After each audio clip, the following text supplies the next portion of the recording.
Et si, et si toute notre conception du bien et du mal n'était en fait qu'une immense supercherie? C'est la question, assez explosive, que pose Friedrich Nietzsche. Aujourd'hui, on enfile notre casquette de détective pour plonger dans cette enquête fascinante sur les origines cachées de notre morale.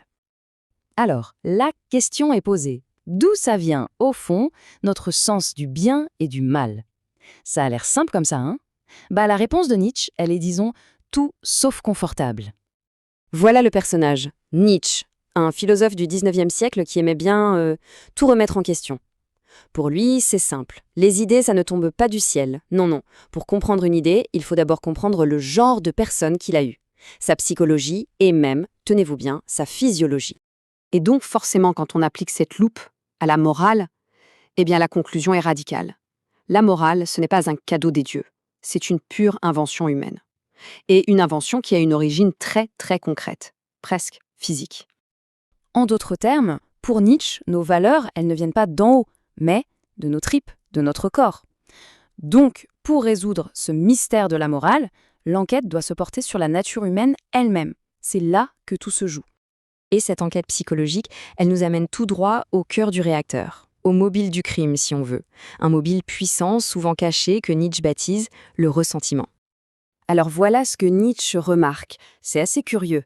Chez des penseurs comme Platon ou dans des religions comme le christianisme, il y a cette tendance à dénigrer le monde réel, notre monde, au profit d'un arrière-monde soi-disant parfait. Un paradis, quoi. Et là, Nietzsche se pose une question toute simple, mais pourquoi? Pourquoi faire ça? Et sa réponse, c'est justement le ressentiment.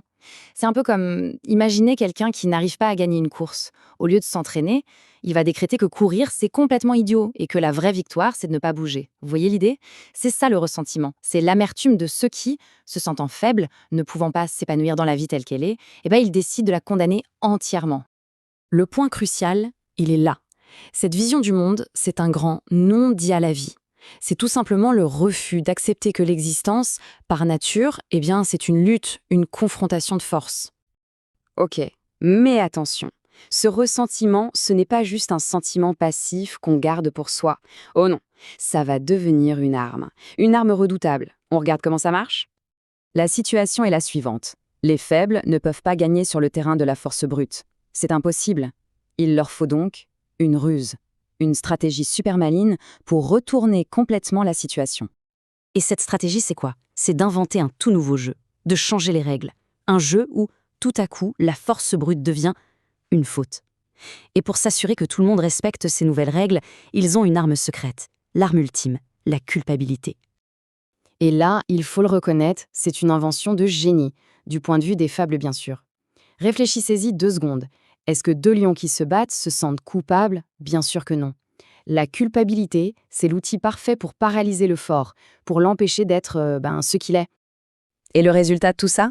C'est ce que Nietzsche appelle, avec sa petite touche de provocation habituelle, la révolte des esclaves dans la morale. En gros, une inversion complète de toutes les valeurs. Le monde à l'envers. Ici, on voit parfaitement le tour de magie, le grand renversement. Prenez tout ce qui était considéré comme bon chez les forts, la puissance, la fierté, la vitalité, hop, ça devient le mal, le péché, l'arrogance. Et à l'inverse, tout ce qui caractérise les faibles, l'humilité et la passivité, ça devient le bien, la vertu. La faiblesse est devenue la nouvelle force. C'est quand même incroyable, non?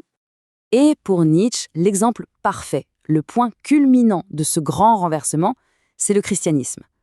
La figure du Christ sur la croix, pour lui, c'est le symbole ultime. C'est le moment où la faiblesse, l'impuissance, la souffrance ne sont plus seulement acceptées, mais carrément sanctifiées, élevées au rang de vertu suprême. Mais alors, attention, gros malentendu à éviter. Nietzsche ne dit pas « vivez sans aucune morale, faites n'importe quoi ». Pas du tout. Ce qu'il propose, c'est d'aller voir au-delà de cette opposition bien contre mal, d'imaginer une autre façon de voir les choses. Il fait donc une distinction. D'un côté, il y a la morale d'esclave, celle qui est née du ressentiment. Elle est réactive, elle a toujours besoin d'un méchant pour exister. Et de l'autre, il y a ce qu'il appelle la morale de maître. Elle est proactive. Elle n'a pas besoin de condamner les autres pour s'affirmer. Elle crée ses propres valeurs, tout simplement. Et le moteur de cette morale de maître, c'est son fameux concept de volonté de puissance. Alors là aussi, attention au contresens. Ça ne veut pas dire vouloir écraser les autres. pas du tout. C'est une pulsion de vie. C'est le désir de grandir, de s'améliorer, de se dépasser soi-même, de créer. La vraie force, celle qui dit oui à la vie, n'a pas besoin d'être agressive en permanence. Prenez l'exemple d'un grand combattant de MMA. Sur le ring, c'est une force de la nature, c'est évident. Mais en dehors, il est souvent incroyablement calme, posé. Pourquoi ? Parce qu'il n'a absolument rien à prouver. En fait, la logique est simple. Avoir constamment besoin de prouver sa force, c'est justement la preuve qu'on n'est pas si sûr de soi. C'est un signe de faiblesse, de ressentiment. La vraie force, elle est dans l'affirmation tranquille de ce que l'on est, pas dans une réaction perpétuelle face aux autres.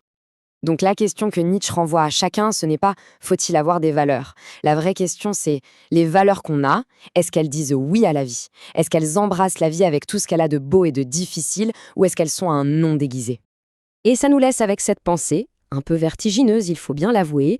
Si la morale est une invention humaine, alors quelles valeurs valent vraiment la peine d'être créées, d'être vécues? La question, évidemment, reste ouverte.